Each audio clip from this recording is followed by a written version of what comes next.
आप एक कपड़ा लीजिए, हैंकी लीजिए या फिर कोई भी टॉवल लीजिए, आप उसे हैंकी को अच्छे से प्रेस कर लीजिए। आपका हैंकी गर्म हो जाएगा, मतलब इतना गर्म, आप अपने आप को पहले टेस्ट कर लीजिए, टच करके देख लीजिए आप सह पा रहे हैं इतना गर्म, हल्का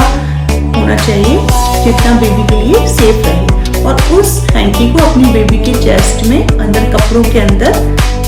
रख दीजिए, तो इससे बच्चे के चेस्ट में गर्माहट मिलेगी तो उसकी सर्दी जल्द से जल्द ठीक होगी। और अगर आपका बेबी 6 मंथ प्लस है, अगर आपका बेबी खाने लगा है ऊपर से खाना, तो आप अपने बेबी को हॉट खाना ही दीजिए, ये वार्म वाटर ही दीजिए उसे पीने के लिए। सूप बना के आप दे सकते हैं अपने बेबी को, वेजी सूप, जो कि ल्यूक वार्म ही होना चाहिए। जो भी आप उसे फीड कराते हैं तो ल्यूक वार्म ही होना चाहिए, ठंडा बिल्कुल भी ना दें उसे खाने के लिए, क्योंकि आप कुछ भी ठंडा देंगे तो उससे